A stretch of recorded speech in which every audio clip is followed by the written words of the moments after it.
but that deployment was my best and worst deployment, right? So only some people consider it a combat deployment, even though we never fired our rifles. We were still getting shot at indirectly. Yeah. Every few days. It was crazy because terrorists are smart, man. They would take the mortars, and because it was wintertime, it would get super cold. They would freeze the mortars in blocks of ice. Just the heads of them. Set them on top, set them up at night, set them on top of the mortar tube, and then they would hightail it out of there. And then the sun comes up. What happens? The ice melts, the mortar drops. They're nowhere to be found. I mean, insane. Like, super smart. I got to give him props for that. I mean, that's actually very, I've never would have thought of that. That's crazy, dude. Yeah. I never heard that before. That's wild. Yeah, nuts. So they ain't getting like blown up. They're like, dude, we're already clear of this crap. Right. Wow. Interesting.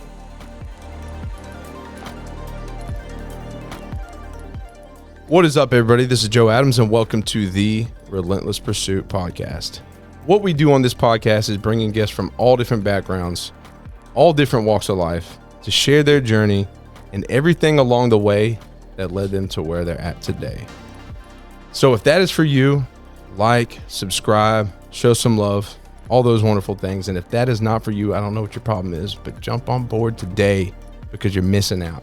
Because we're here to make an impact, and that is what we do. Thank you. But without further ado, I would love to introduce today's guest, Mr. Matt Watkins. Woo! I always get the solo applause. Thanks, man. I appreciate it. Thanks for having me on the show. Dude, welcome. Yeah. Yeah, man. It's an honor to have you here.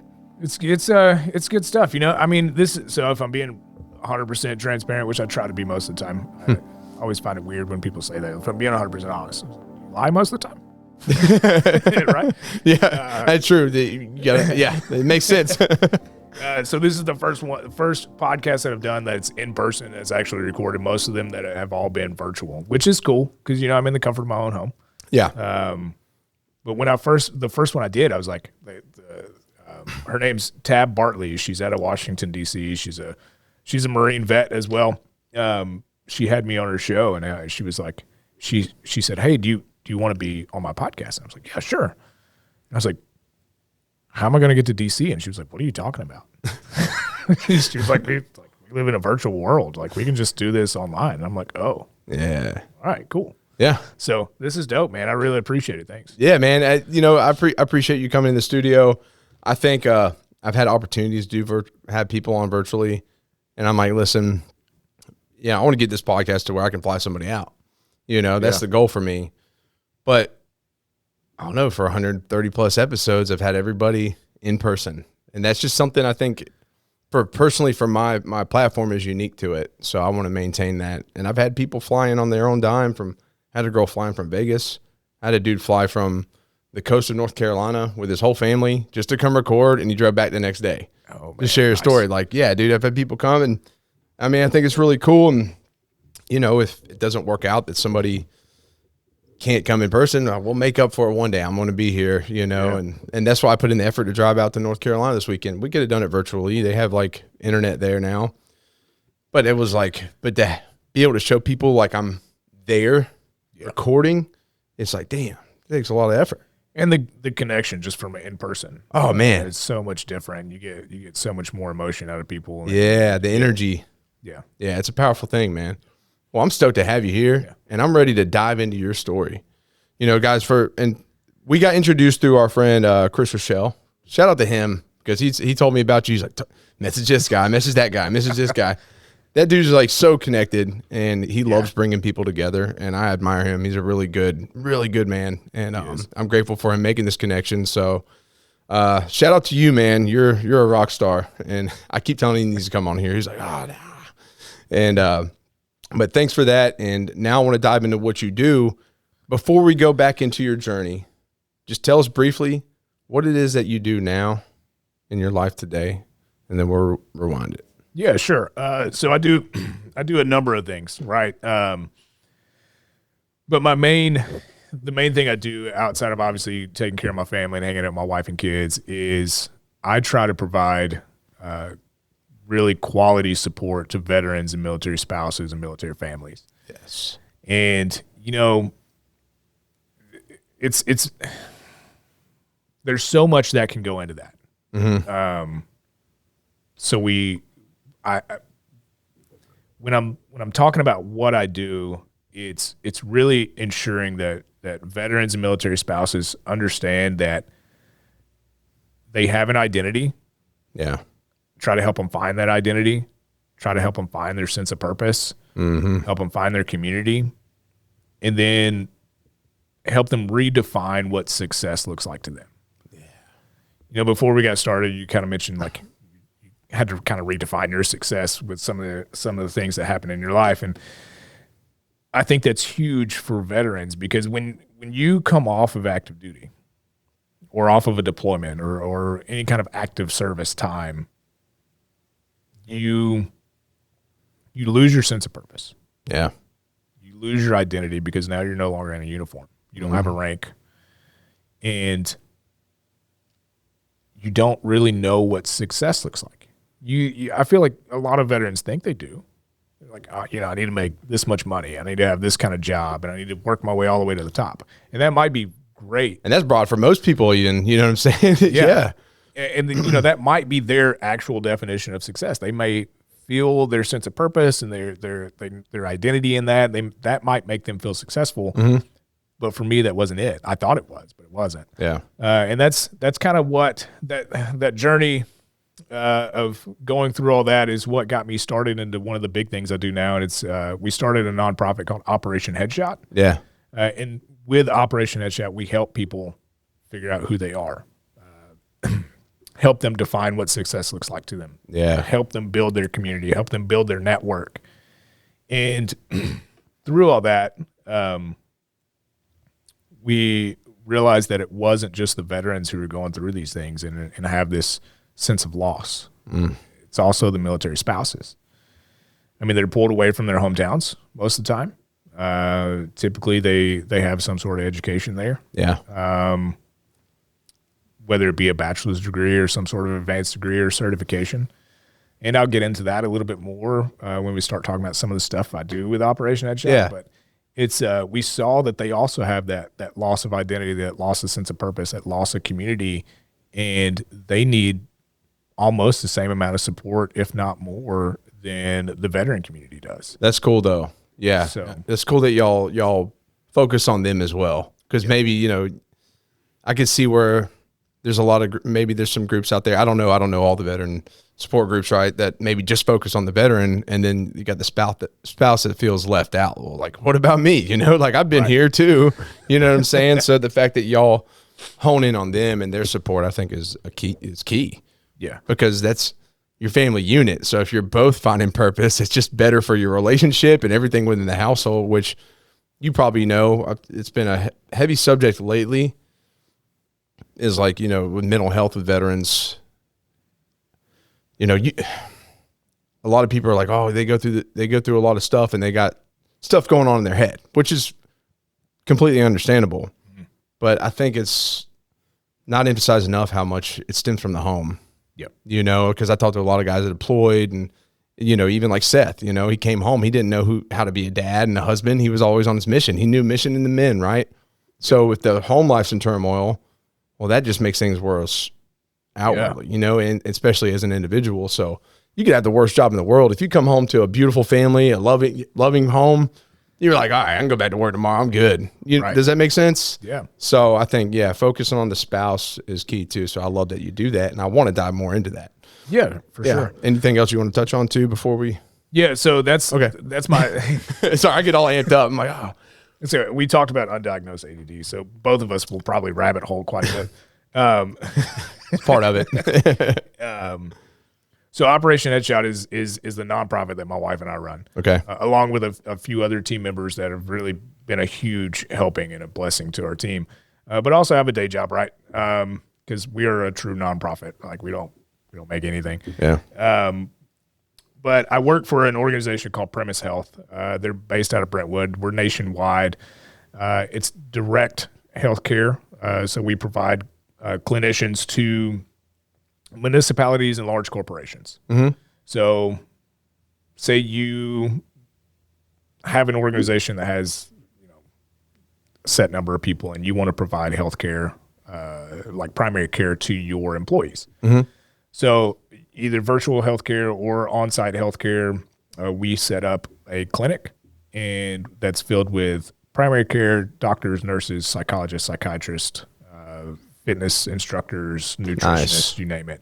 And the employees from that organization can then utilize Premise Health benefits. Okay, right? cool. So they can go get their primary care. They can go get whatever they need as far as healthcare is concerned.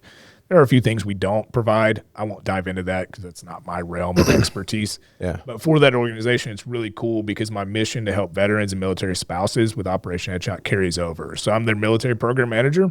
Heck yeah. So I do a lot of outreach, that type of outreach recruiting.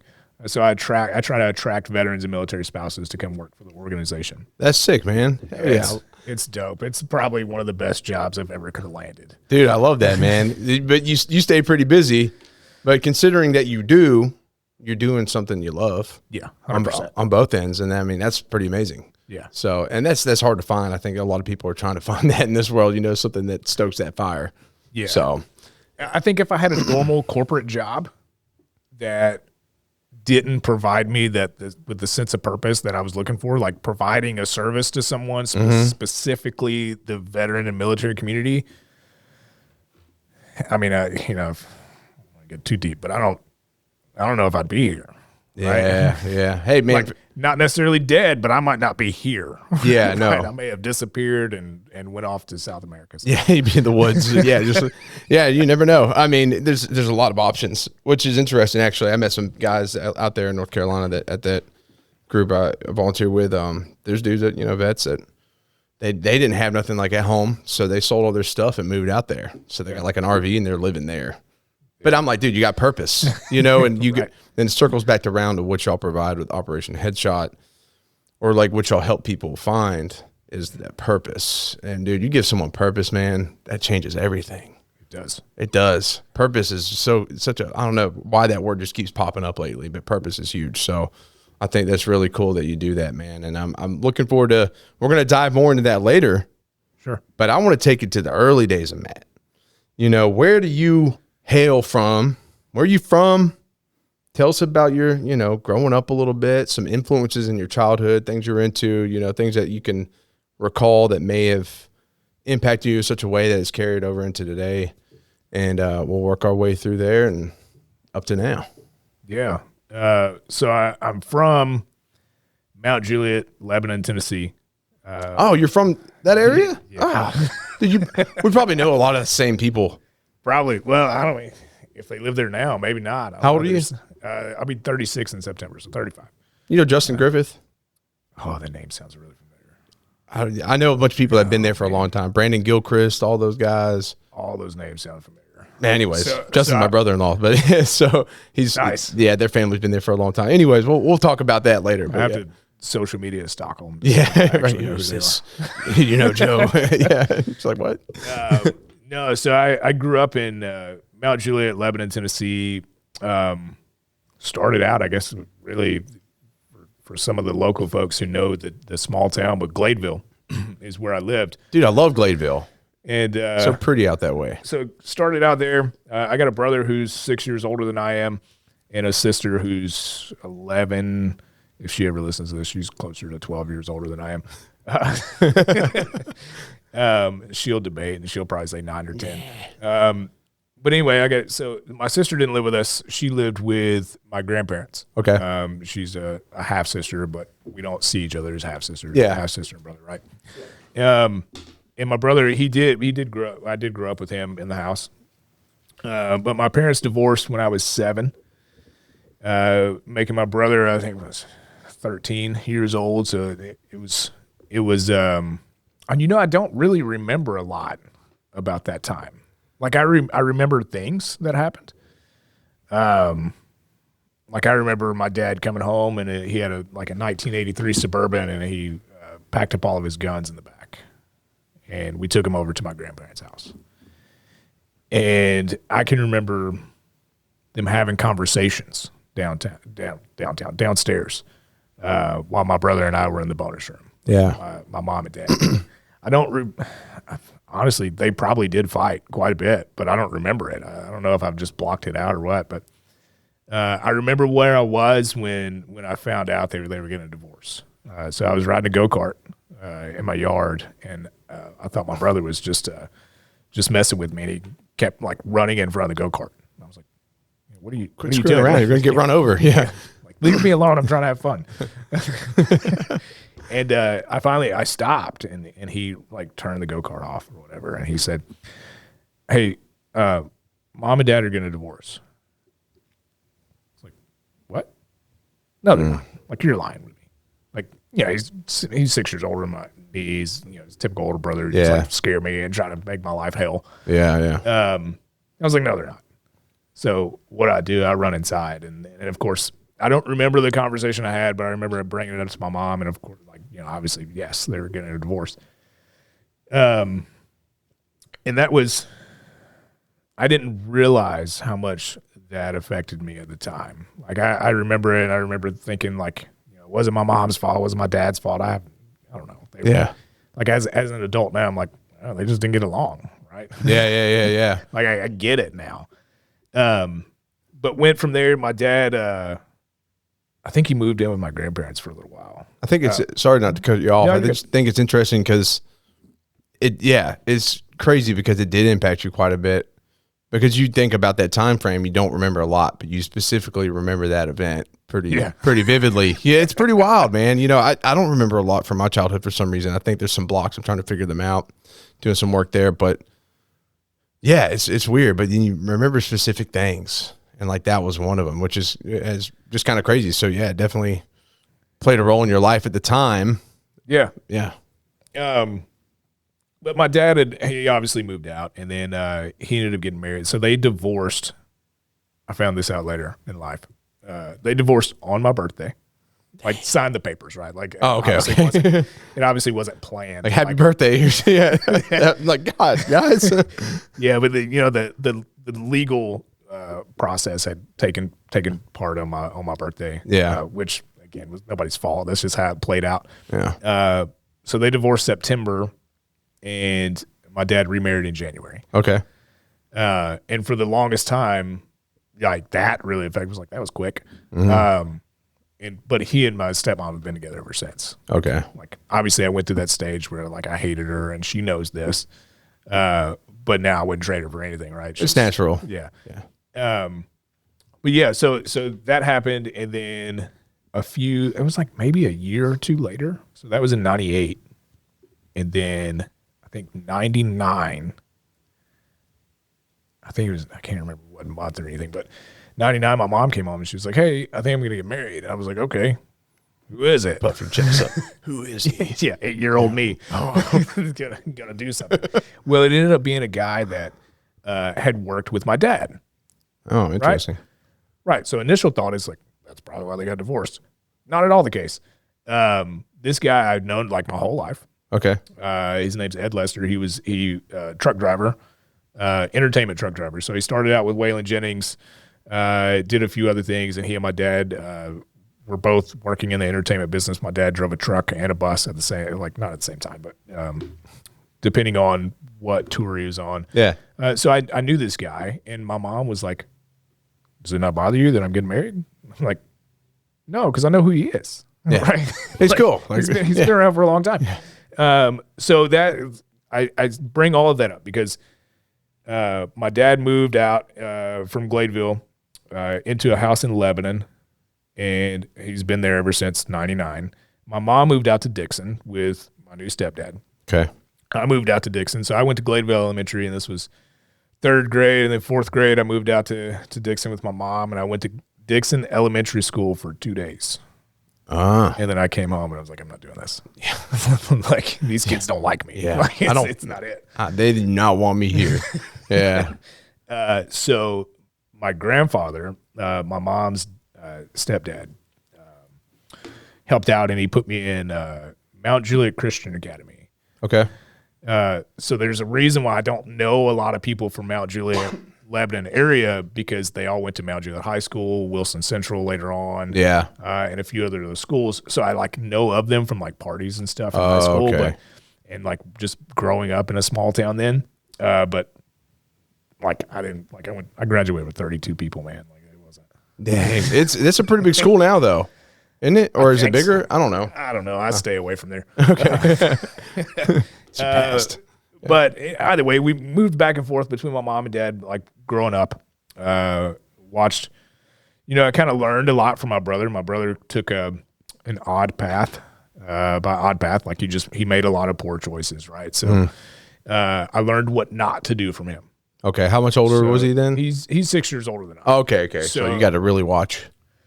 Yeah, so I watched him, get started into drugs and get started in like the gang lifestyle, which is kind of odd to talk about. Like it's like Mount Juliet. Yeah, that's wild. Early 2000s. Like, well, it was still there, right? So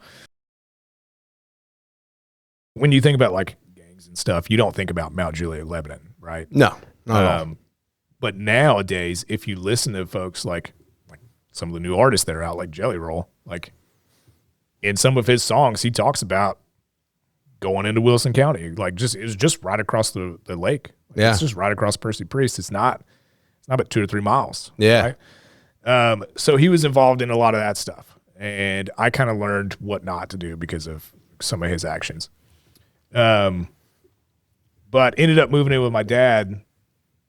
I don't know, probably 13, 14 years old, and lived with him for the rest of my teenage life. Okay. And then in high school, getting ready to graduate, I sucked. I had like a 1.9 GPA. Like I didn't show up to class. Like I was doing a lot of dumb stuff I probably shouldn't have done. I was working in the restaurant business, so between being a busboy and a server and a cook and all these other things, like you get exposed to so many different types of drugs. Yeah. Right? Oh yeah. And here I am 16, 17, 18 years old, doing things that I should have never been around. But I had an opportunity. So I was going into my senior year, and my dad was like, I grew up around the entertainment business. He said, I can get you started working in the entertainment business as an assistant guitar tech, either for Terry Clark, who's a country music singer, or an assistant guitar tech for Brad Paisley. And I was like, hookups. Okay. Some pretty good jobs ahead of me. But honestly, in my head, I was like, I don't need to do those things. Like I don't have the discipline to go out on the road and actually be successful. I would go out on the road and party was my mindset. That's interesting. You knew that. Yeah. Most people would just jump straight into that, And I think it's because the only reason I was aware of that is, again, I had the example of my brother. Yeah. I had obviously heard tons of stories from my dad and my stepdad of being on the road, so I knew what was out there. Yeah. And I was like, I need to do something else. And the Marine Corps was always in the back of my head. I can remember when I was 8 years old, 8 or 9, my dad, my brother, and I were at the cliffs on Percy Priest Lake, which is where you could go to jump off, rocks into the water. And I remember my dad talking about the Marine Corps while we were all three on the lake one day, and I was like, that's what I want to do. Yeah. Right? And it stuck. And so going into senior year, I was like, okay, I have these options, right? I can go work in the entertainment business. It'd be great. But I knew in the back of my head wasn't the best option for me at the time. You knew it'd be like a spiral. Yeah. Yeah. So I remember going into the recruiter's office prior to, like a year or two prior. I was 16. They turned me away. They're like, you're not old enough. We can't do anything with you.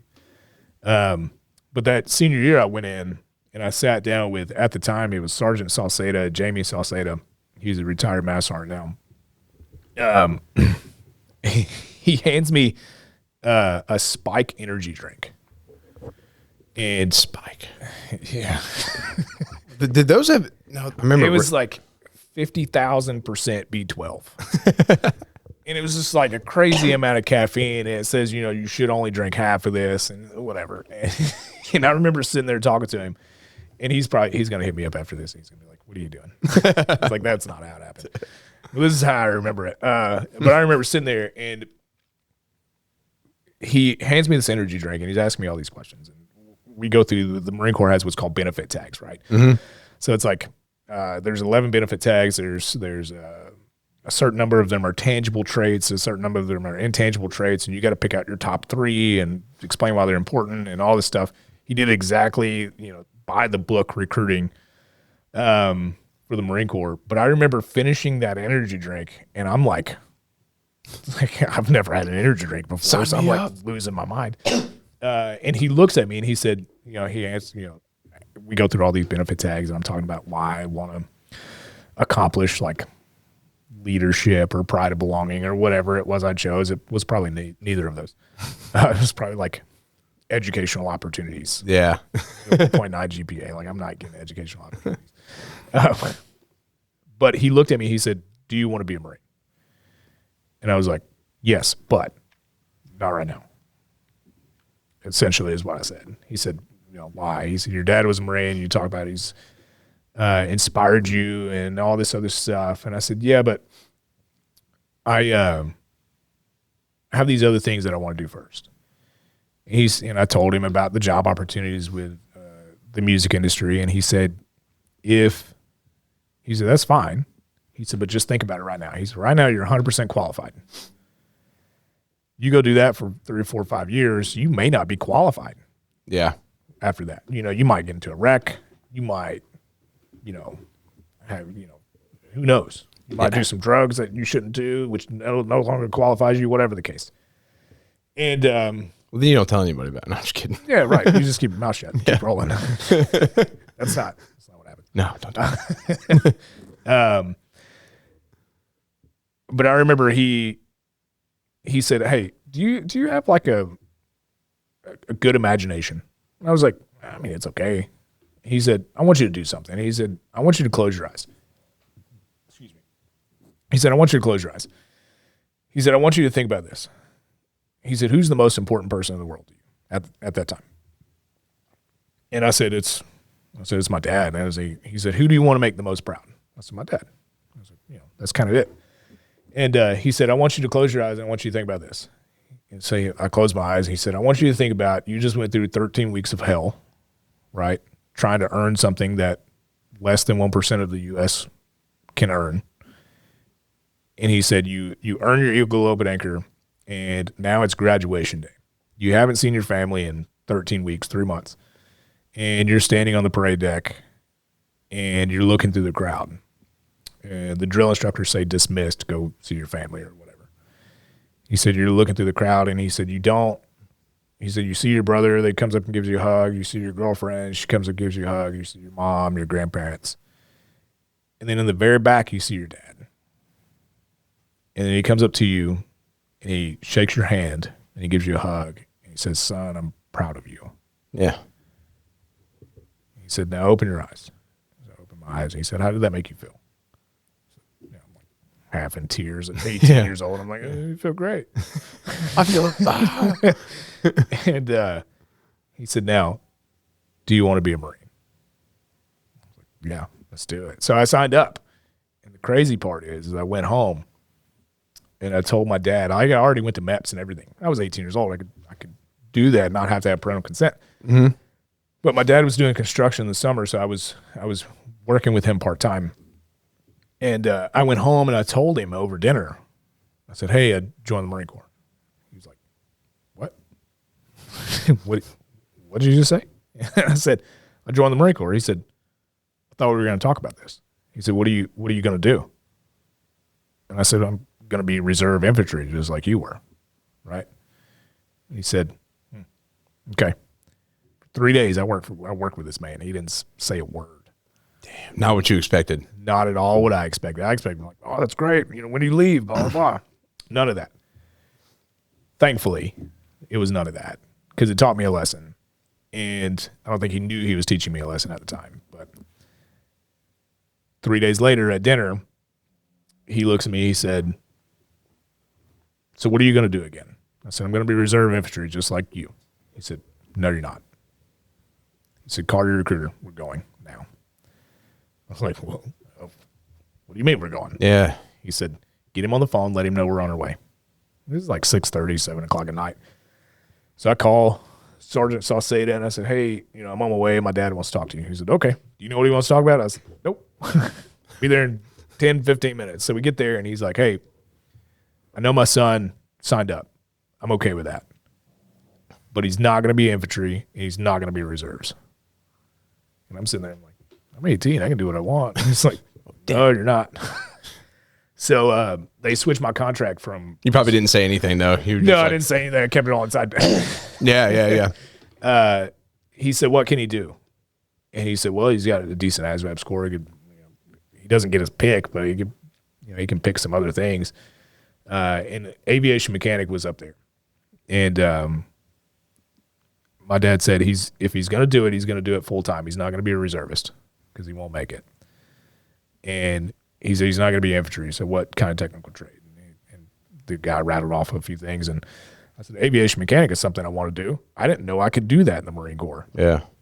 And Sergeant Sauceda was like, yeah, of course you can. So sign me up. So I say all that because two very defining moments in my life, my parents' divorce, and then the day that I was like, I'm going to go do something for myself. And then I was like, I did the wrong thing for myself. Yeah. Apparently I did the wrong thing for myself. Yeah. But I'm very thankful for that. So I'm very thankful, number one, this is going to sound really weird. I'm very thankful that my parents got a divorce. Yeah. Right? Because they weren't happy together for whatever reason. I don't know. That's between them.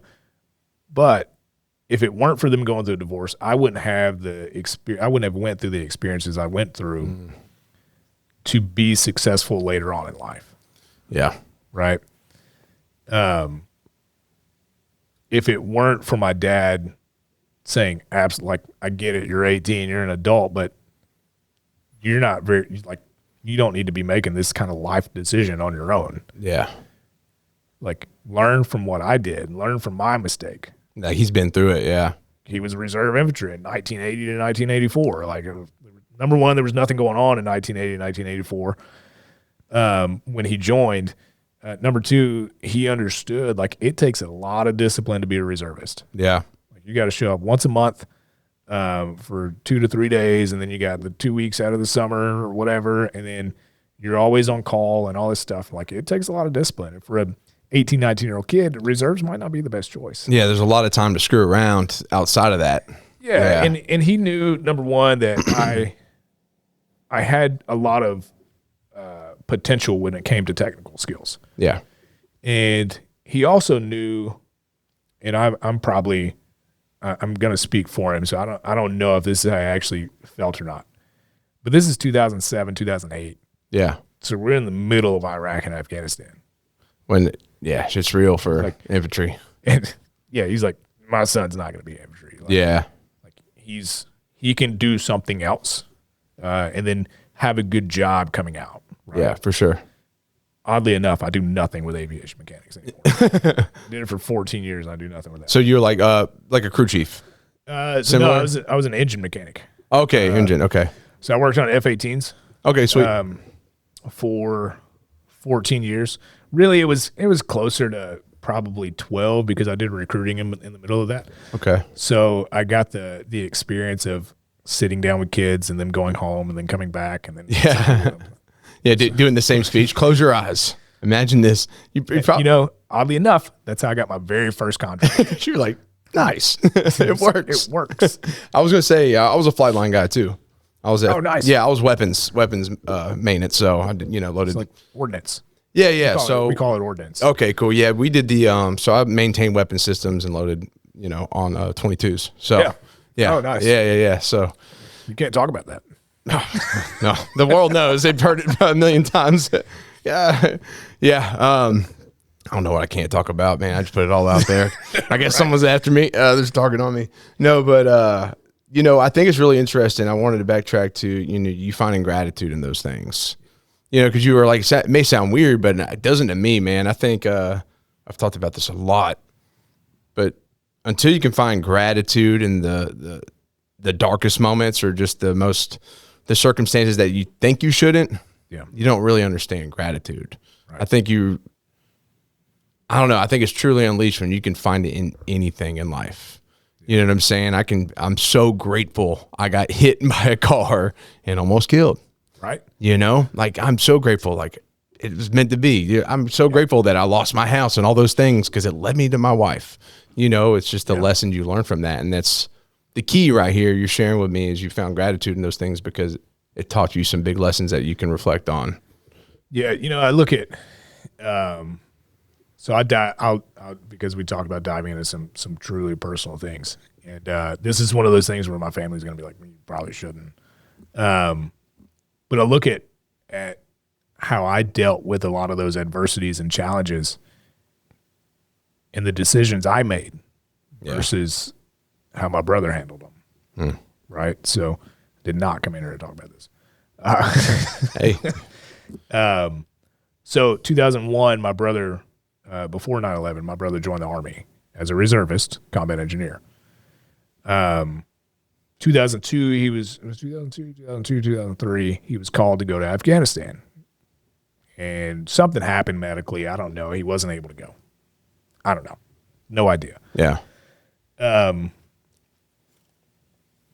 And really throughout his teenage years and it talked about, drug use, gang stuff, and all of that, and all of his choices, me learning from that. Well, when he essentially was separated from the Army, It's a drink. it is his path of poor choices continued. Mm-hmm. And I say that because we both went through the same circumstances. He remembers things I don't remember. His journey through this exact same time frame, his journey was different than mine. And my point is,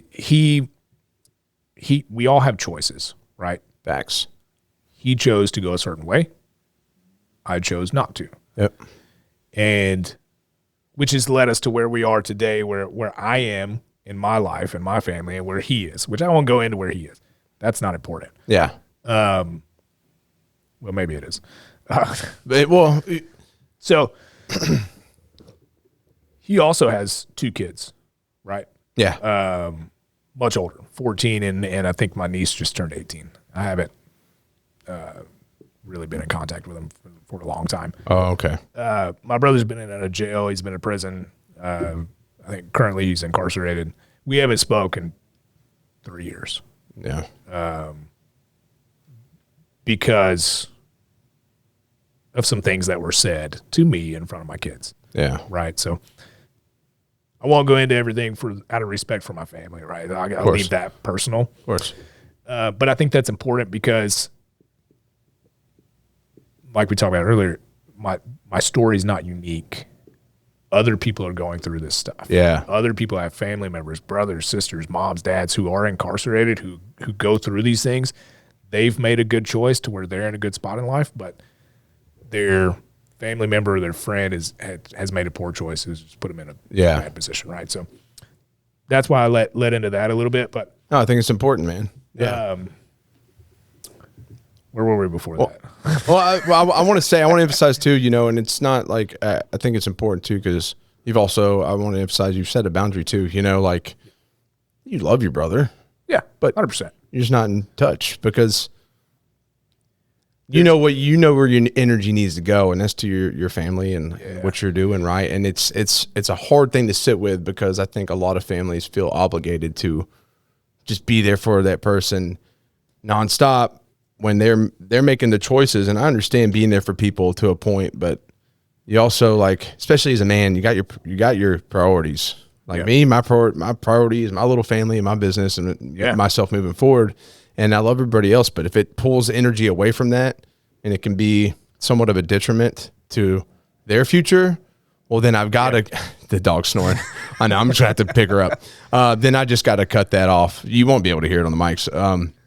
It's just so funny because she snores like a grown ass man, but you got to be able to cut that as hard as it is. And it's weird because you feel like, I wrote about this recently, neither one feels good because you feel the guilt of not being there for family like you should. And you have two decisions. It's either pour energy into that and let it take away, or focus on what you need to do, right? Yeah. But only one of those leads to resentment. And that's the crazy thing, man. And you don't want to resent your family. Right. Right. So it's best you just got to set that boundary, and people may not understand, but that's okay. It's not for them too. You know, you just got to do what's best for you. So, you know, all the hopes that he'll improve, but.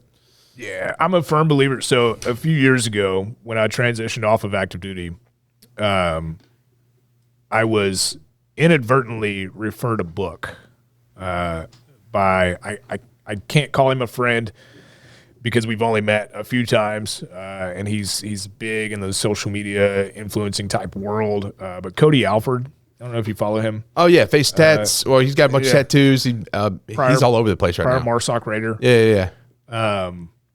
So during his journey away from the Marine Corps, he had essentially documented the whole thing on social media. And I remember he had this book called The Alchemist. I don't know if you've read The Alchemist. I have that either here or on my bookshelf at home. It changed my life. Yeah. And it made me a firm believer that I need to stop and pay attention to the signs in the world. And one of the signs for me is there will be a time that my brother and I reconnect and have a conversation. Yeah. And I'll know when that time is going to be there, right? It's not going to be when, you know, he calls and, you know, I got a family member saying, hey, you need to talk to your brother. And I'm like, no, that's not the sign that's going to push me there. There's going to be something that tells me now's the time. You'll be able to feel it. Yeah. Yeah. Exactly. So, but yeah, it's weird because your choice is, like you said, like you can make a choice that's gonna be good for you. You can make a choice that's could really turn things around. Yeah, and not so great. And you've grown to where, yeah, exactly. It all comes down to the choices you make. I mean, we can make all the decisions in the world, and like, you know, not to harp on your brother, but at the end of the day, when he gets out or whatever he's doing, guess what? Even right now, he can make the decision to be like, I'm no longer that person. Yeah. It's such a simple thing. And honestly, like simplicity, it tends to be the most difficult for most people in the world. We all make things harder sometimes. But when we really think back, it's like, just, man, the ideas that are so simple are actually the most life-changing. It's just a choice to take a step forward in a different direction. Yeah. It's just that. Wild, but it's really hard for people. I mean, it's hard for me in certain places in my life. Yeah. So I have to reflect and be honest with that. But, you know, I wish the best there. And you made the choices you did, and it's led you to where you're at. And so, yeah, you can be proud of that, man. And there's something else I want to focus on with you. By the way, have you read the book, The Four Agreements? I have. Okay. That's another one of those life changers. Yeah. I read them both around the same time. I got to revisit The Alchemist, but okay. Well, then we're not going to harp on that. But those books will re-gear your whole way of thinking. Like almost shift your reality. I mean, I was never really big into the beads and all that stuff and grounding and mindfulness until The Alchemist. Yeah. And I read that and I was like, oh shit, there's something to all this. Heck yeah, man. There's a power that's bigger than all of us. Whatever that is. I don't know. Some people have, like, everybody has their own beliefs, and we're not to dive into religion, but it's something that's huge. Yeah. And we have to stop and listen to it. Yeah. So the great architect. That could get super deep. We're not. Oh, dude. Well, we should do an episode about that because I love talking about that stuff. I mean, I'm trust me, I'm in, man. I know you got to be somewhere at like noon or whatever, so we'll just have to revisit the conversation. Yeah. Like I'm all about that kind of stuff because, man, there's some. You know, especially too, people have, we'll move forward your story, but people have expectations of those conversations that the people that have those discussions are hippy dippy or whatever, but like, we're two like veteran dudes. Like, I think for guys that are vets and stuff to hear that from like us as well, I think they'd be like, oh, might open their eyes a little bit. Does that make sense? Yeah. Yeah. To dive into those kinds of conversations because I think it's important for us to discuss it, but that's a later conversation, dude. Round 2. But back to you, you know, think this all leads in that she's over there sniffing your bottle, if you don't mind. It's fine. This is, so you're now going into the military. So I guess take it from there. Yeah. So, it's May 2008, and I have graduated from high school. I've joined the Marine Corps. I have not left for boot camp yet.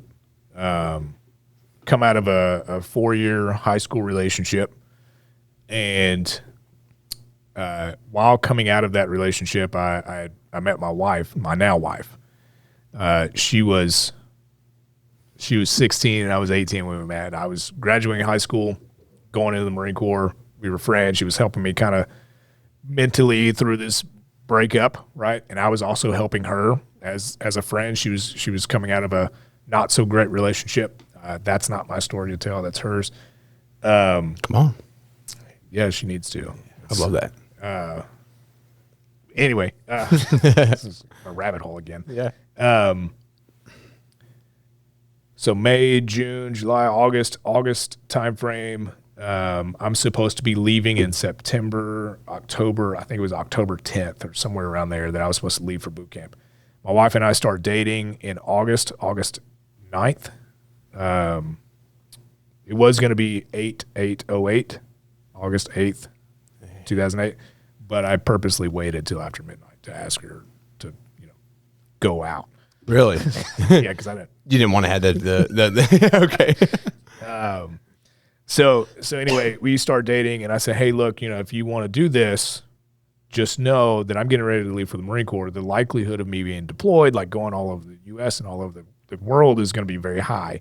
I don't know what's to come. So if you want to hang out, cool. If not, we need to part ways now. Yeah. And she was like, no, let's do it. So fast forward to September. I don't remember the date. I was in a pretty nasty car wreck. It was on a Saturday. We were on the way to a pool function. So you had all these guys doing like their initial strength test for the Marine Corps, getting ready to go in. We were on our way from Lebanon, the recruiting office, to Cookeville, to another recruiting office. And I'm in my truck. I had a 95 single cab Chevy, or GMC, and I had 2 other guys in the truck with me. None of us had on seatbelts. We were all the same size, about 5'10", 190 pounds. Yeah. And we're going down the interstate, I-40 East, and a car or a truck cut off the car that was in front of me. It just happened to be one of the recruiters. And when he did, he slammed on his brakes because there was a state trooper that had somebody pulled over. Well, when he slammed on his brakes, we were running probably 78, 80 miles an hour. I couldn't go right because there's a semi. I couldn't go left because it's a median and then oncoming traffic. So I hit the recruiter's car that was in front of me. My truck comes down on the front 2 wheels and then flips end over end and then side over side and slides on the roof all the way past the state trooper, facing oncoming traffic now, upside down and on the shoulder of the road. Was it just you? No, it's in the truck? Me and 2 other guys that were about the same size as me. None of us had on seatbelts. The crazy thing is nobody got seriously injured. That's nuts. 80 mile an hour rollover accident. Nobody got seriously injured. I have a scar on my arm that a lot of people think it's like I was in Afghanistan. Yeah. I'm like, no. This was before. Like I just had a car wreck. But the guy in the far passenger seat, he had like a cut on his arm from where he crawled out and got cut by glass. The guy in the middle had a cut on his forehead where he hit the rearview mirror. And then I had road rash on my arm that was so bad I was in the hospital for 3 days. But I didn't tear any tendons, I didn't tear any ligaments, no muscle tears, like simple tissue only. Damn, dude. Yeah. Consider because I'm visualizing this accident and I'm like, that's a pretty severe accident. It was wild. Yeah. It was wild. Like I remember hearing the scraping of the metal and my steering wheel was bent over forward. It sucked. I just got that truck too. Nice. They don't build them like they used to, That's a 95, guys. And the paramedic asked me if we had our seatbelts on, and I was like, if I say no, do you have to tell the state trooper? Yeah. So let me guess, you're now like an anti-seatbelt guy. I was for a long time until I had kids. Yeah, I get that. Like so much so I had later on I had a 09 Sierra single cab short bed that I used my deployment money to like trick out. And I unplugged the thing that makes it ding when the seatbelt goes off. Oh, nice. Just because I didn't want to wear my seatbelt.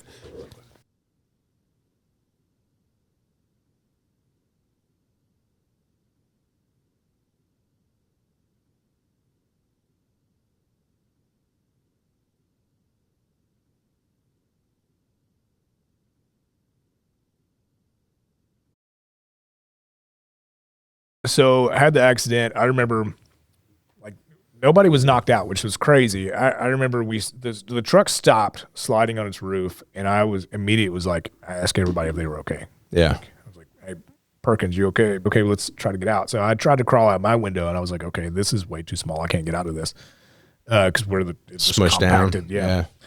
So I crawled out the passenger side, and I remember standing at the guardrail on the interstate behind my truck, like, fuck, man. Like, this sucked. Like, I literally had just bought this truck 3 months prior. Yeah, so it's not like you could just flip it over and drive it off. Like, oh. No, I was pissed off about my truck. I'm glad everybody was okay. And then immediately I'm like, oh, shit. This truck caused the accident. Let's see if he stopped. And I remember looking forward. And as I looked forward, I see my recruiter, who is in front of the truck that cut off the recruiter that was in front of me. He had pulled over the van and was sprinting towards us, obviously to make sure everybody's okay. The car I hit was in front of us, and they were all okay. They were all out. And like, it all was being processed so quickly.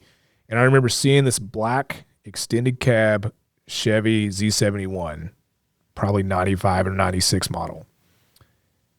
The guy got out, looked back, got back in his truck, and took off. He caused the accident, and then, like, his truck didn't get hit. But if he would not have cut over in front of the guy in front of me, the recruiter in front of me, and slammed on his brakes, there would have been no accident.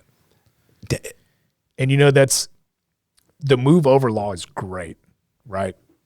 Because you have first responders and cops and everybody that's on the side of the road trying to stay safe. So moving over is 100%. You should. But there's times you can't.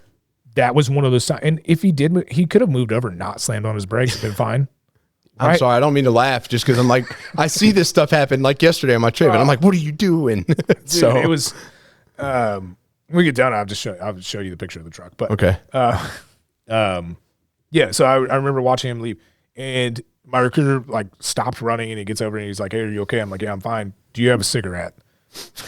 And he's like, no. Damn it. And I said, okay, cool. Well, there's some in my truck.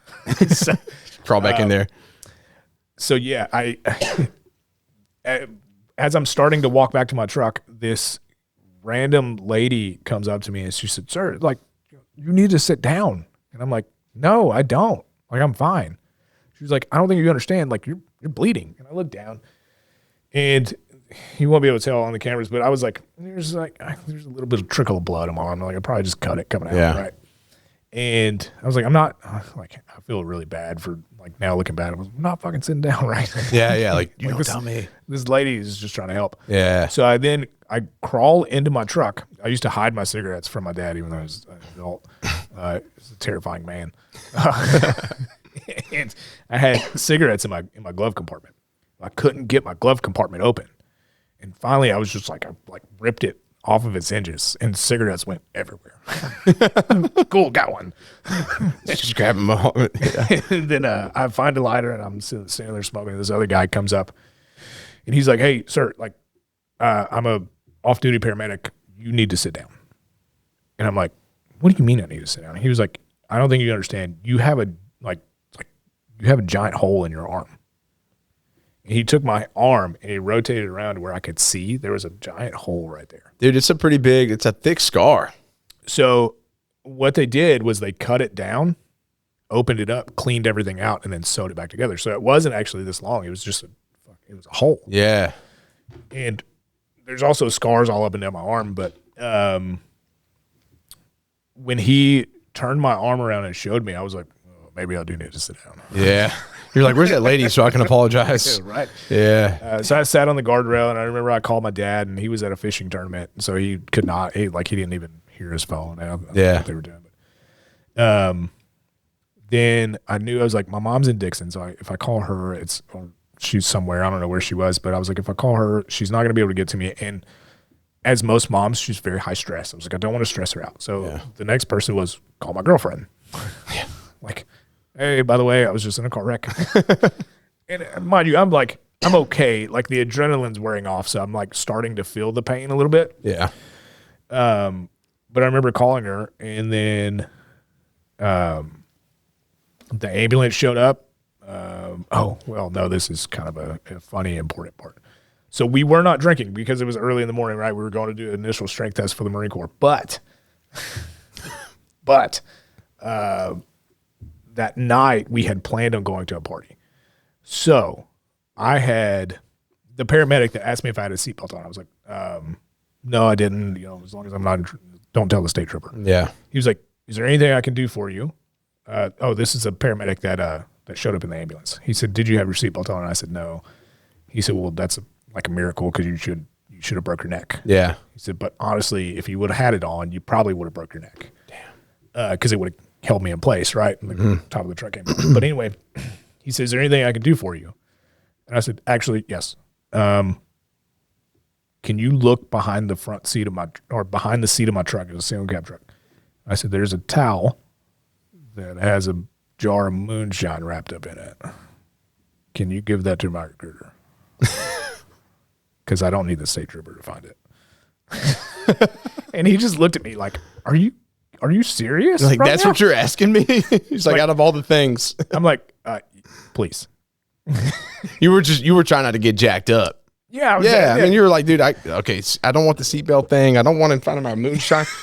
I mean, the state trooper might be cool and be like, whatever, but you just had a bad day. I'm just. Here I am, an 18-year-old kid. Yeah. Oh, true. And you were underage.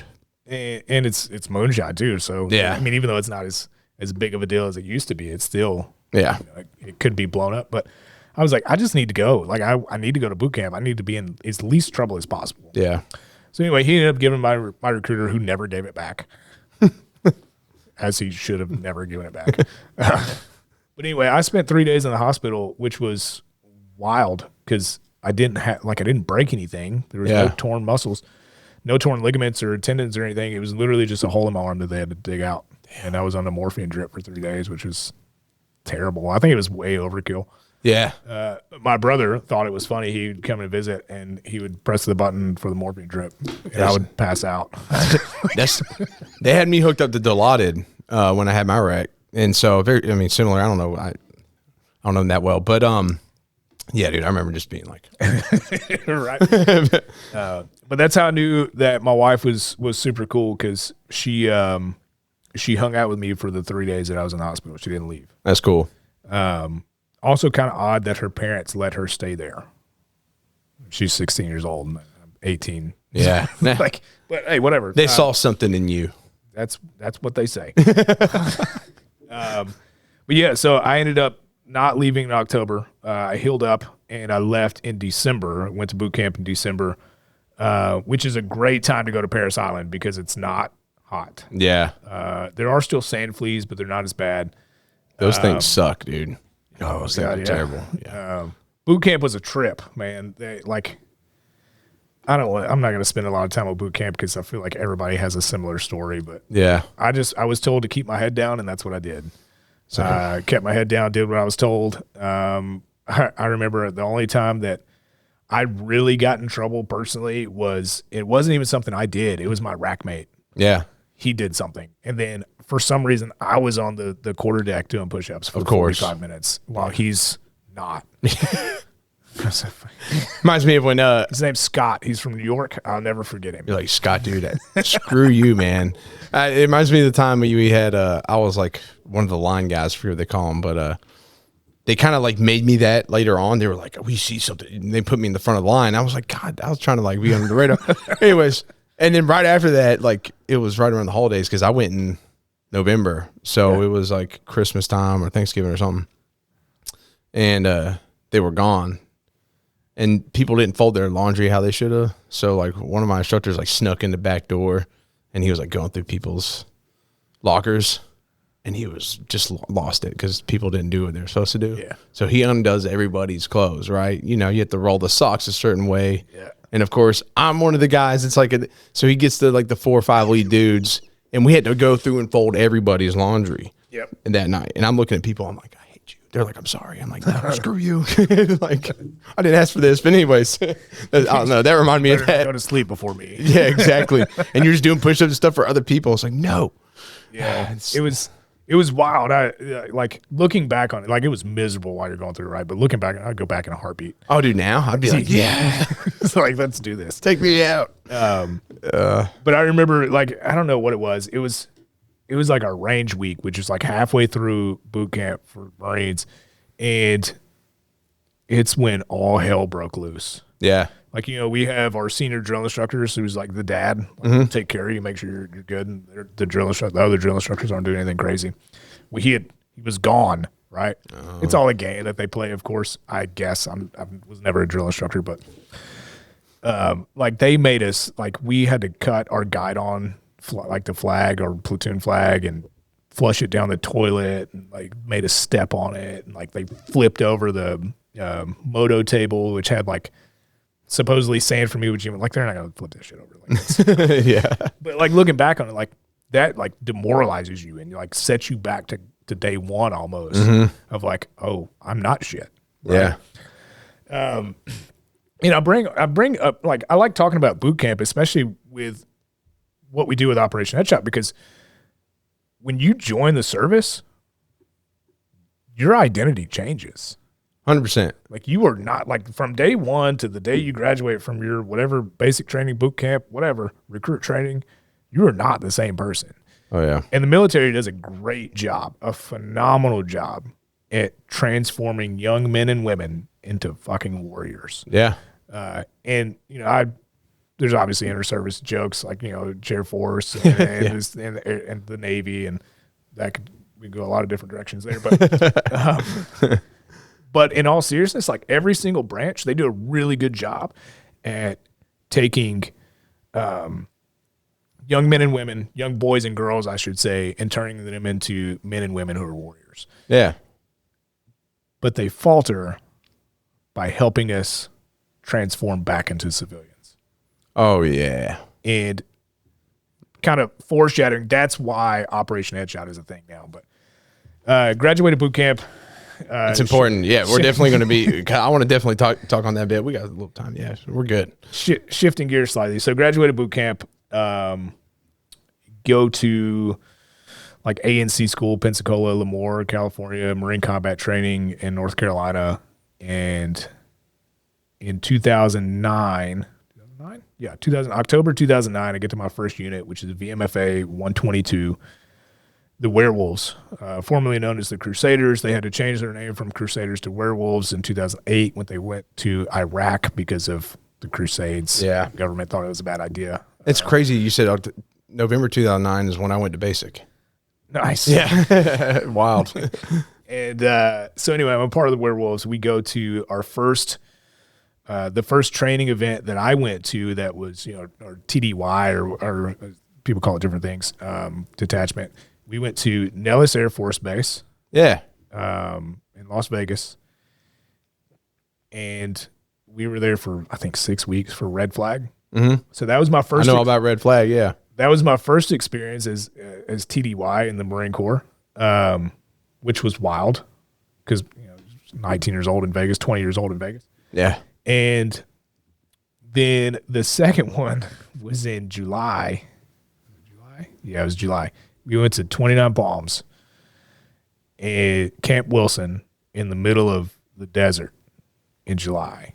So we went from one of the best places that you could go as a Marine, like to have fun and you know, do your training, but yet still go out in town and have a good time, to the very worst place that you could go as a Marine. Yeah. It was 29 Palms. And it was 105, 110, 115 degrees every day. We were working nights. And staying in, like, you know, the big 12, 15-man tents in the day that would turn into a sauna. Of course. Because there's a bunch of dudes who don't know how to run AC ducting, and the AC unit would shut off at 7:30, 8 o'clock in the morning because it's so hot. Oh, it was miserable. But got back from that, and this was 2010, July 2010. We found out we were going to Afghanistan. And I tried to talk my wife into getting married prior to Afghanistan and kind of doing like the courthouse wedding thing. Yeah, quick elopement. She was like, no. No. It's not. She was like, that's not going to happen. It's not how I want that. Yeah, because she was 18 and I was 21, going on 21. Okay. So Everybody gets married. A lot of people get married right away, right? Isn't that the thing to do? yeah, I mean, that's what I thought. I mean, I saw like financially it would have been smart. Yeah. That's why a lot of people do it. Right. But it was, I'm glad she didn't, because obviously who knows what could have happened repercussion wise. But went to Afghanistan in November of 2010. I was on the repatriation team, which I didn't know what that meant. Yeah. I just knew that I was going to be a rifle bearer for the color guard for fallen heroes in ceremonies, right? Yeah. And I thought it meant like, I don't know if I thought it meant like for us, like for our Marines that would have been killed in action or whatever. But also, so that wasn't my only job, right? That was just a side job. So I'm in Kandahar, Afghanistan from November 2010 to June, into May, June 2011, and working 12 on, 12 off, 7 days a week, minimal time off. And we were working noon to midnight and midnight to noon shifts. And if you've ever worked a midnight to noon shift, it is the worst shift.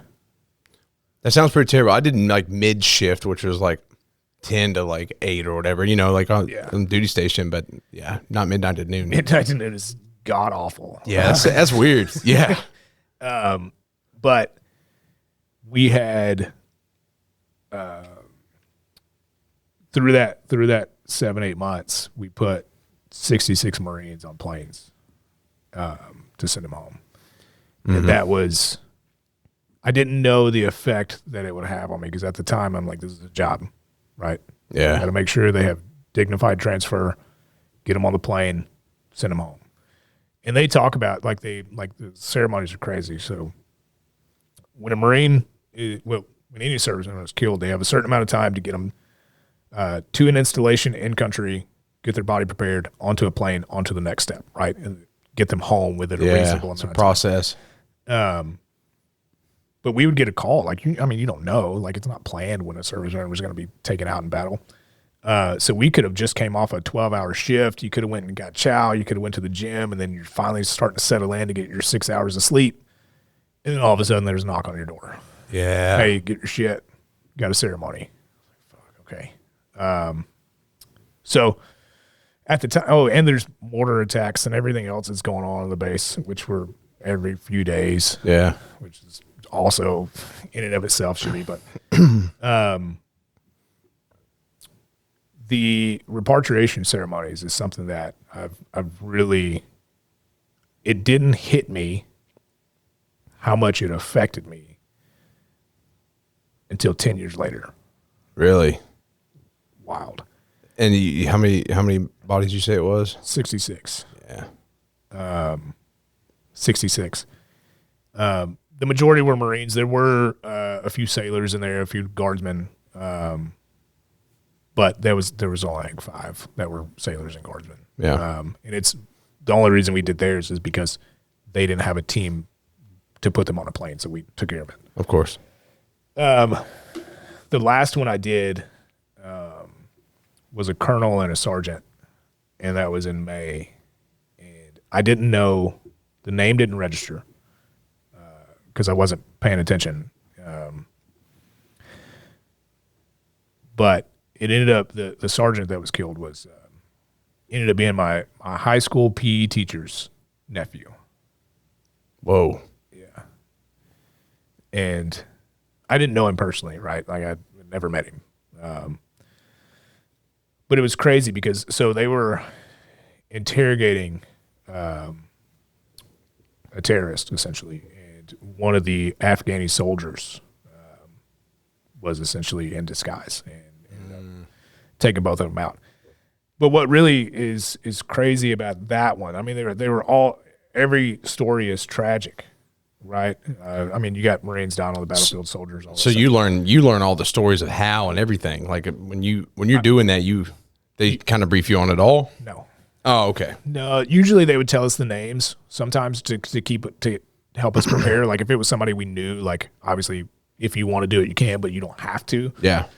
But typically we didn't even, we would hear the names as the casket with the flag is crossing in front of us, right? So, I usually tried to zone out and not listen to the names, and just focus on why I was there and say a little prayer for the Marine that was killed and go about my day. But all of those stories are tragic, but that one was crazy, and it stood out to me because I saw the amount of people that showed up for the enlisted guy. And then when the colonel came across, I saw the amount more of people that showed up. And I don't know why that stuck with me. Somebody can reach out to me later after they listen to this and maybe give me a little bit of comfort, I guess. But it's like, why did you not show up for the sergeant that was killed? Yeah. You know, it was kind of crazy. Because he's no less important. Right. But all that, like that whole deployment was wild. And it was the first night we got there, I walked over to the USO and I was on the phone with my fiance at the time, and on the phone for maybe 2 minutes, and all of a sudden you hear this loud boom. It was a mortar attack that hit 50, 60 yards from the USO tent. And I was like, hey, babe, gotta go. Click. All right, she probably hated that. Oh, yeah. So that's indirect PTSD. Yeah. 100%. For sure. But that deployment was my best and worst deployment, right? So only some people consider it a combat deployment, even though we never fired our rifles. We were still getting shot at indirectly. Yeah. Every few days. It was crazy because the terrorists are smart, man. They would take the mortars, and because it was wintertime, it would get super cold. They would freeze the mortars in blocks of ice, like just the heads of the mortars. Set them on top, set them up at night, set them on top of the mortar tube, and then they would hightail it out of there. And then the sun comes up. And what happens? The ice melts, the mortar drops. They're nowhere to be found. I mean, insane. Like, super smart. I got to give him props for that. I mean, that's actually very, I've never would have thought of that. That's crazy, dude. Yeah. I never heard that before. That's wild. Yeah, nuts. So they ain't getting like blown up. They're like, dude, we're already clear of this crap. Right. Wow. Interesting. But yeah, so let's see. We leave there at the end of May, June. I was on what's called trail crew. So we were following the jets home. We stopped in Qatar for a couple of days. It was super hot and dusty there. We had our first 2 beers. Yep. I know. I was there for like 7 months. God, that was miserable. Yeah. Place. And then we had a jet breakdown in Sicily. And usually we joke about jets breaking down, like, oh, we broke down, so we got to stop, right? So we got to go to Sicily. Yeah. This thing was like pissing hydraulic fluid. Like, it was bad. But because we had just came out of country, we were on the bottom of the totem pole for parts and anything. I mean, there's 2 wars going on. There's Iraq and Afghanistan that these supply companies have to support.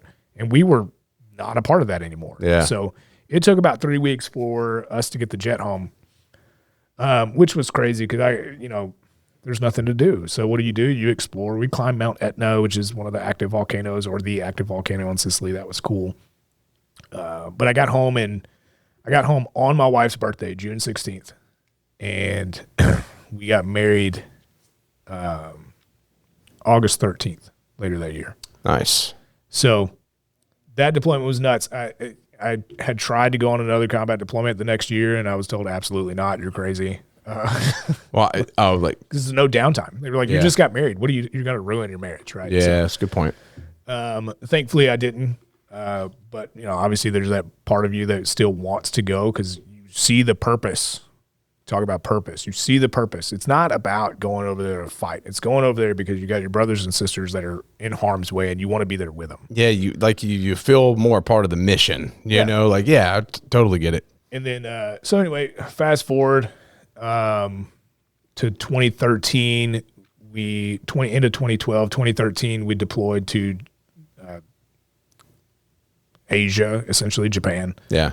It went all over the Asian Pacific. That was cool, but it was like, there's no real purpose behind this one that we could see. Obviously, there's, the show of force for North Korea and China and All that Russia stuff. and all that stuff. But you don't see that, right? Yeah. You're just on a base and you're able to, go drink and play pool on the weekends and play, go bowling and stuff. And you don't see the true purpose there. But we got back from that in 2013 to turn around and deploy again in 2014. It was a very short turnaround. And then that was when they were doing a lot of cutbacks. And I was like, well, I talked to my wife. I was like, I think I'm going to get out. And she was like, what are you going to do? Like, the economy sucks. You're not going to be able to find a job. Like, you should probably stay. Yeah. So I'm in Yuma, Arizona. I call my wife and I'm like, hey, she's in South Carolina. And I'm like, hey, I'm thinking about getting out. She said, there's no jobs. The job market sucks. The economy's terrible. You should look at staying. So I stay. I re-enlist with an incentive to go on recruiting duty. So I say, hey, cutbacks, right? So I say, hey, Marine Corps, can you let me stay? Yeah. And because you let me stay, I'll go on recruiting duty, right? Yeah. I did not know what I was getting myself into. So I re-enlist. This is 2013, 2014. I re-enlisted. 2015, January 2015, I go to recruiting school in San Diego, California. I'd only stopped through in San Diego. I did not know how awesome it was. 70 degrees year round. It's great.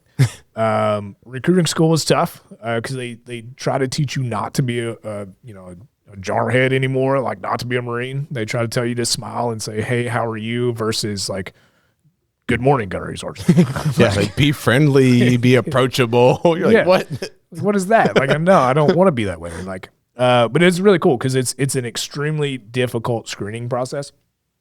Like, I didn't say anything about they said, you have to let us know about all of your traffic tickets, even before the Marine Corps, before you were 18, blah, blah, blah. I'm like, I had a lot of speeding tickets and my license was revoked by the time I was 17.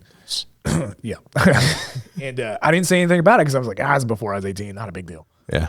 I almost got kicked out of recruiting school because I didn't bring that up. Really? They literally pulled my whole fucking record. Dang. And then I got blasted for it by a master gunnery sergeant. I remember he pulled me in his office. He was like, Sergeant Watkins, get in here. And I'm like, well, he turned his computer screen around. He was like, you said you didn't have anything. And I'm like, oh shit, you literally can see everything. Dang. So Who would have thought? Right. Yeah. But fortunately I didn't. So that was kind of like their moral check to make sure you're going to tell the truth. But they let me stay even though I lied about it. Yeah. Thanks, guys. They needed recruiters, I think is what they needed. Oh, okay. So anyway, I get to recruiting school. You learn public speaking. You learn how to like just talk, and you learn how to actively listen. And I've taken this away from recruiting, but they teach you how to listen with purpose. So there's a difference. There's listen with a purpose, and there's listen with purpose. Yeah. So listening with a purpose is I'm trying to find exactly what I want you to say. But listening with purpose is I'm just listening. I want to hear your authentic story, right? And then you ask questions to engage and blah, blah, blah, blah, all the recruiting stuff. Yeah. So going recruiting, I fall into the same exact seat that my recruiter was in, same cell phone number, same sector, same high schools I'm recruiting out of in my hometown, which was great, and it sucked at the same time. So I fall into recruiting, and I work with a guy named Sergeant Bush, who is kind of my mentor. He's here local in Murfreesboro. He had been deployed 5 times within his first 5 years, I think. Yeah. Infantry guy, mortarman, just a solid dude, and he's got like 17 kids. But he taught me. He taught me the ways, and then we were station of the year, recruiting station of the year. We were a 1 in 5, which means you have a boss and then you have 5 recruiters, and we covered essentially all of Davidson County, all of Wilson County, Trousdale County. It was a good footprint. Heck yeah. And we went from being station of the year, and I was the only junior guy, to all of those veteran recruiters going back to the fleet or getting out, to where now I was the only senior guy with a bunch of junior recruiters, and it was a grind. Yeah. I mean, we went from working 4.5 days a week, so we'd go play basketball on Friday morning in East Nashville at East Park. go have lunch afterwards, have a couple beers, and then dip out for the day. And it was like a see you on Monday. Tough job. Yeah, it was rough. We went from that to being 0 and working 6.5 days a week, 12, 14, 15-hour days. And here you are. You're like the guy in charge now. I wasn't in charge. Oh, okay. The boss was still the same. Okay. He's a retired Master Sergeant now, but he was a Staff Sergeant Giroir, G. It was he and I were the senior people. He had been there for, I think, 4 or 5 years. Yeah. And I was the A gunner, so I was the assistant staff and COIC. And all these junior guys. And some of them were really good and some of them were just terrible. And the crazy part is if one person's failing, everybody else has to help make up. Like live as a team. You win as a team, you die as a team. Yeah. And because of that, we worked long fucking hours. I mean, it was miserable. It's really easy to get burnt out because you're making, hundreds of phone calls a week to mainly parents for them to tell you no. Mm-hmm. And then you got to figure out how to get in touch with the kid. But had my first son in 2016, so it was my second year on recruiting duty. And that was rough because I didn't really see him, right? Yeah. Because I was always working. My wife would bring dinner to the office at night, so I'd see him there, but he's newborns, he's not really interacting. And then, 2017, I get asked if I wanted to go to the officer selections team, and I was like, absolutely. Yeah. And the commanding officer was like, no, you need to call your wife and find out. I was like, no, she's good. That's where I want to go. Because their schedule is a lot different. The recruiting is different. You're not calling high school kids' moms and dads. You're going out to college campuses, and you're doing more job interviews than you are. Yeah, more face-to-face networking type stuff. Yeah. Yeah, so that was great. So I moved over to the officer selections team in 2017. I got orders back to the fleet in the tail end of 2017. And what's crazy is I was always told that if you go on a B-billet, like recruiting, drill instructor, or Marine security guard, you get to choose your duty station afterwards. That was a lie. So I had orders to go to Iwakuni, Japan. And I was like, man, I just had a kid. I don't want to go to Japan. Dang it. Yeah. And I knew my wife would not be happy about that. Yeah. So I called the monitor and I said, hey, I'm coming off recruiting duty. I want to know if I can get my orders changed. I want to go back to Beaufort, South Carolina. He was like, sorry, we don't have any spots open. Okay, cool. Well, where can I go? He said, you can go to Dallas, Texas. You can go to San Diego. And since you just had a kid, I will change your orders, but you won't go to Japan unless you just really want to. I was like, no, I don't want to. Hindsight, I would have loved to. Yeah.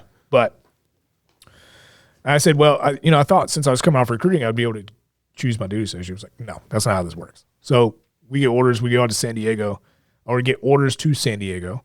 And it was a few months before we left, 5 or 6 months before we left for San Diego. My wife finds out she's pregnant with her second son, who was not planned. Ooh. It was like a punch to the gut for both of us. Like I remember we were standing outside the garage at the house, and she walks out and she starts crying, and she tells me, and I'm like, oh shit, I start crying. I'm like, wait, I want another kid right now. Yeah. Your son's gonna hear this one day. He's like, dang guys, what a fun. No, he's great. I love that kid to death. Yeah. Just the timing, man. It was difficult. At that time, but now it's perfect. We're like, they're best friends. But, yeah. I then had found out shortly after that I was going to be deploying later on that year in 2018. Oof. Yeah. So anyway, we head off to San Diego. Our second son's born in San Diego. I leave for deployment 2018, go back to Japan. And in the middle of that, my oldest is 2, my youngest is 2 months. My oldest stops talking, stops interacting with people.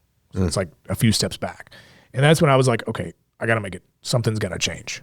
Like I don't like being away from them. And obviously something has affected him at 2 years old. He doesn't remember anything now. He's 8.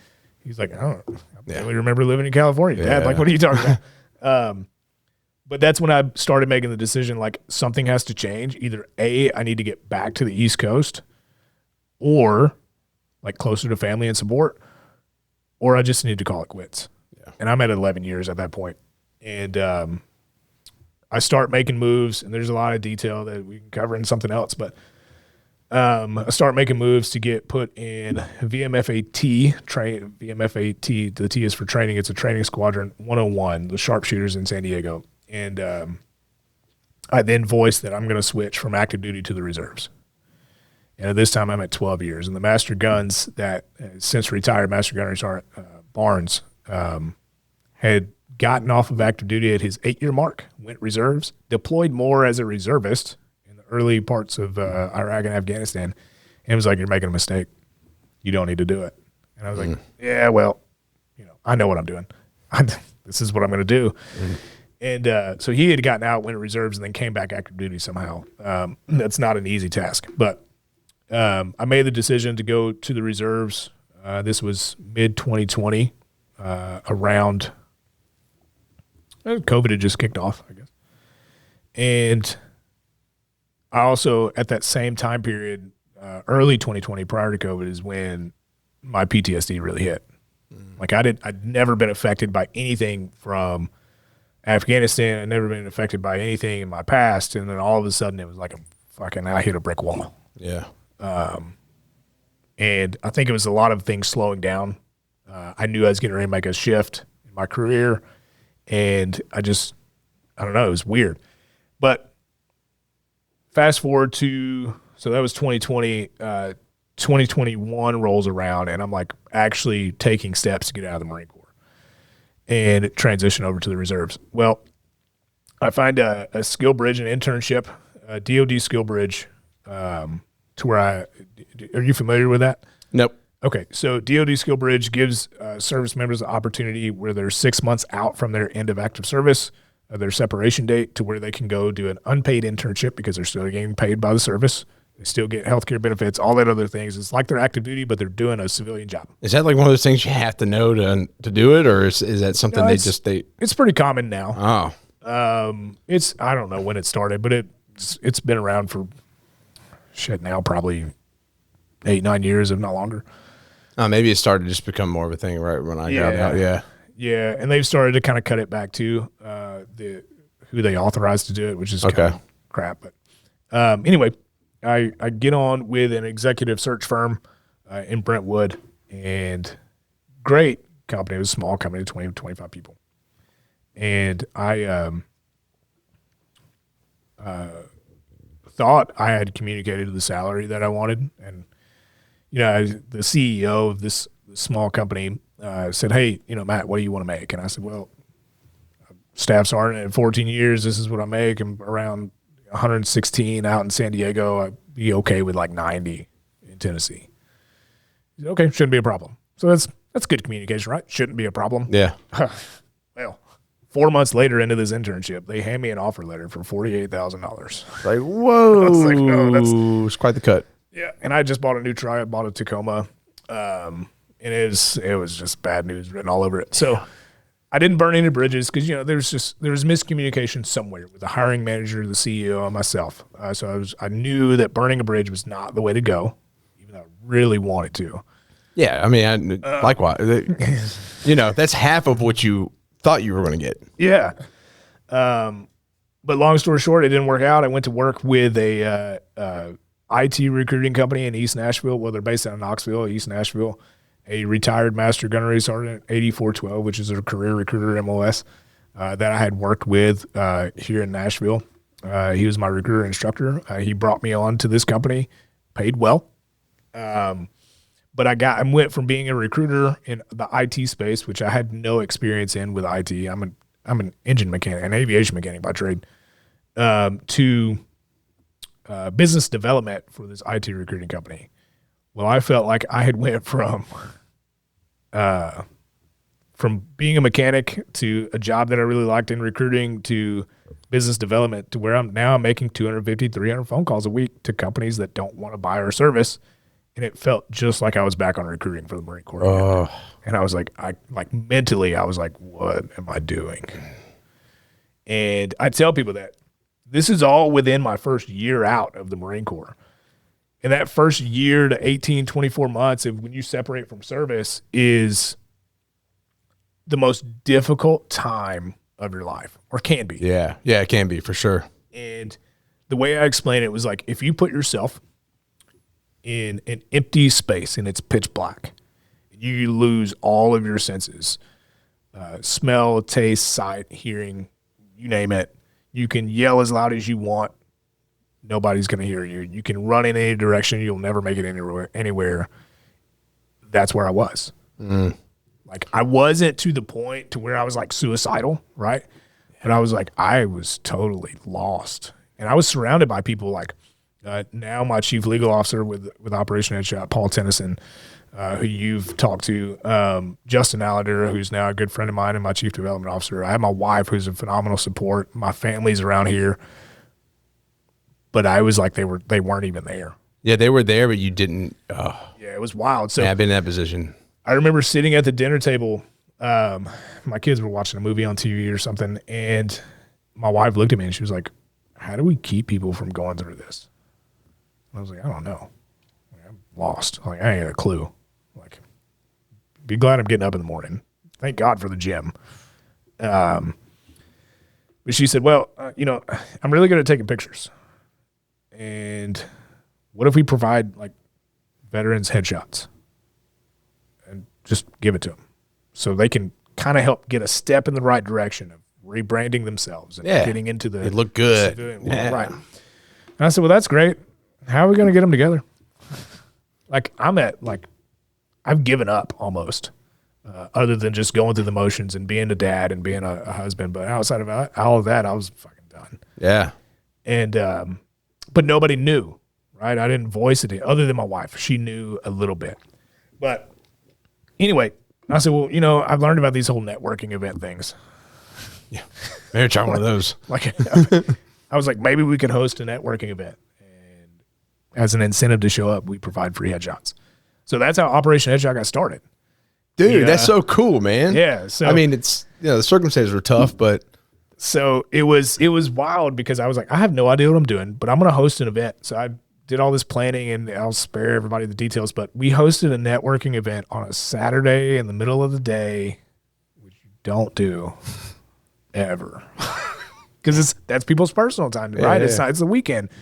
Networking events should be on like a Tuesday, Wednesday, Thursday night, late afternoon, evening. You don't have to provide a whole bunch of like heavy food. We had Mission Barbecue Cater. Thankfully, somebody donated the money to do that.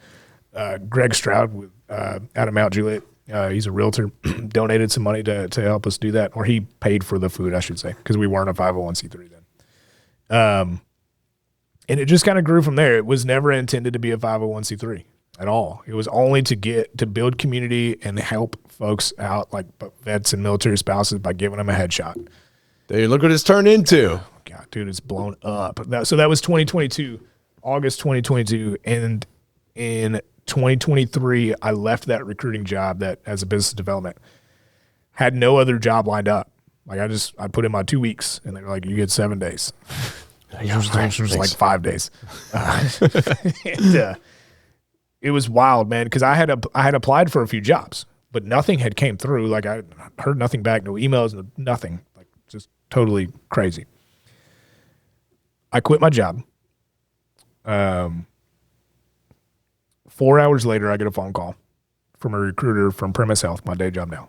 And she said, Matt, we want to, I take that back.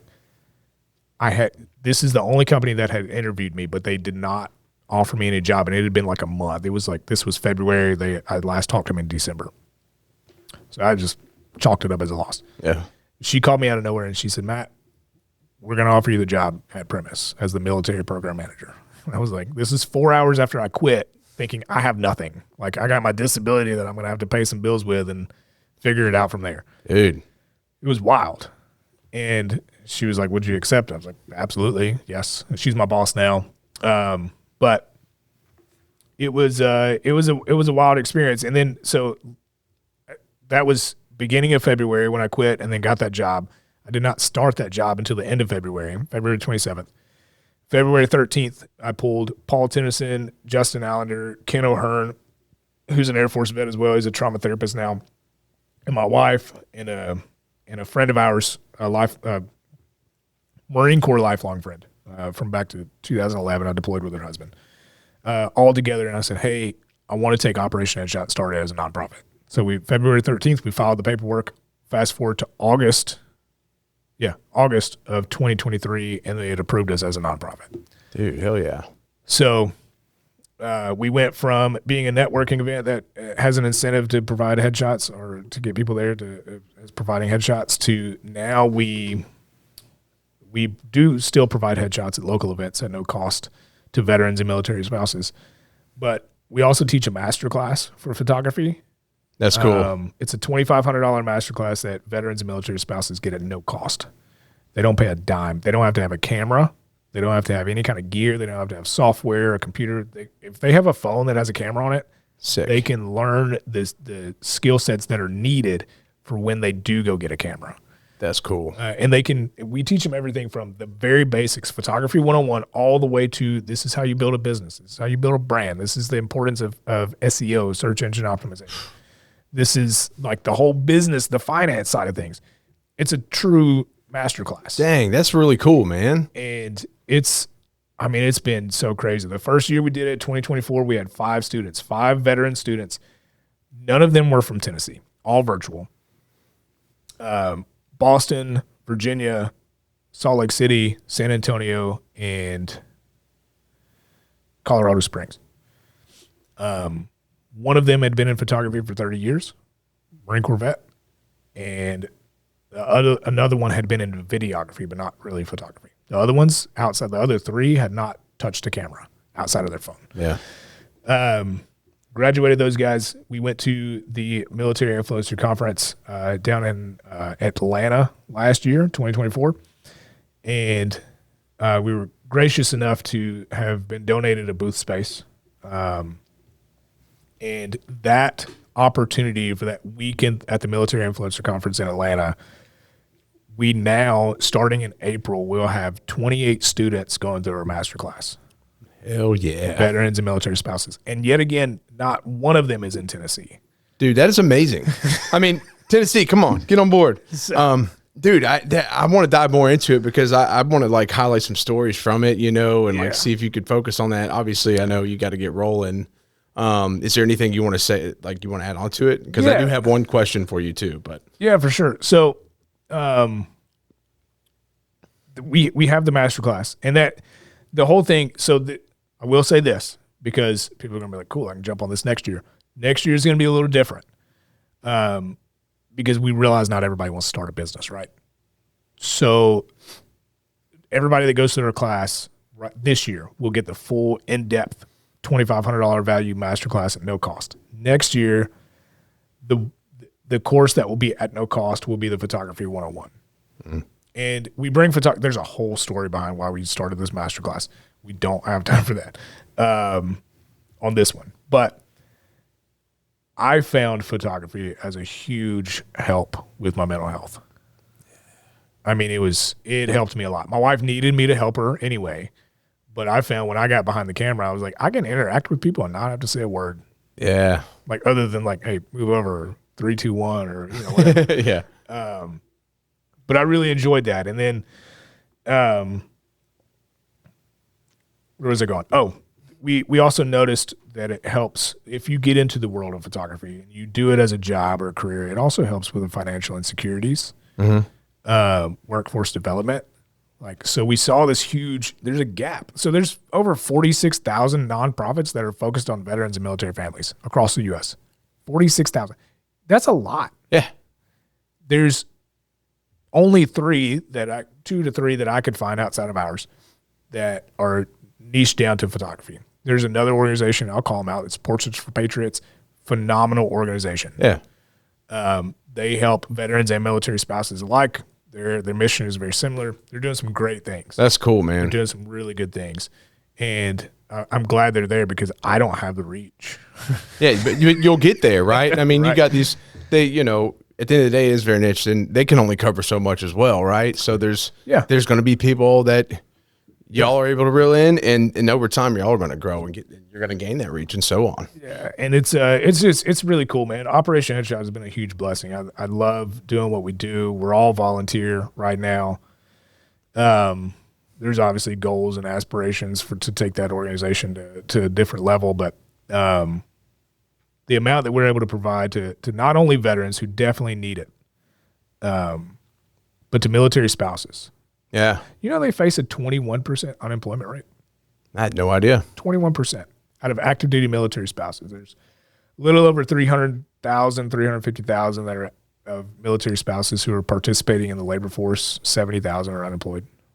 That's crazy, man. That just is like mind blowing statistics. Like, I tell you what though, I love what y'all do, man. So I'm trying to figure out how to help y'all out, man. Like, seriously, I want to help y'all get some people in and whatnot. Yeah. So anything I can do, dude, I love it. Like, let me know. Yeah. Yeah. Sure. Yeah. I want to support y'all's mission. That's great. There's a whole lot that we can go into, but you hit me with some, tell me your life story. So. Oh, dude. Well, I mean, and now, hell, everybody who watches this, they're going to be like, man, I know this guy's life story, and I know what he does, and I know a good bit. And now, when you come on next time, which we got to get you in here soon, that's just going to, people are going to already understand who you are. And if they don't, I'll be like, go to this episode. Right. So that's where we're at, man. I'm really stoked about it. I want to ask you one question before we part. What is your relentless pursuit?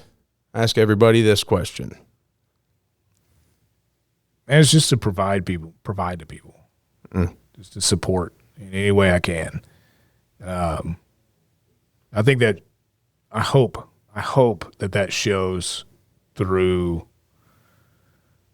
everything that I have on social media with our initiatives through Operation Headshot. Like, I want people to have an opportunity. Yeah. I want people to see their worth. I don't want people to feel lost. Yeah. Because I've been lost multiple times, not knowing who I was, not knowing from the type of clothes I'm supposed to fucking wear to what I'm supposed to be doing for a job, to how I'm supposed to be as a father, as a husband, just as a son. I was totally lost. Yeah. Right? I don't want people to feel lost. And if they are lost, if you're listening and you're lost, you're not alone. Yeah. Jesus Christ. There's so many people that will answer your phone call. Damn right. That'll open the door. And I always, so my relentless pursuit is to provide support and let people know that they're not alone. What that stems from, I have no idea. But I always like to challenge people because, in the military, they always say, call somebody.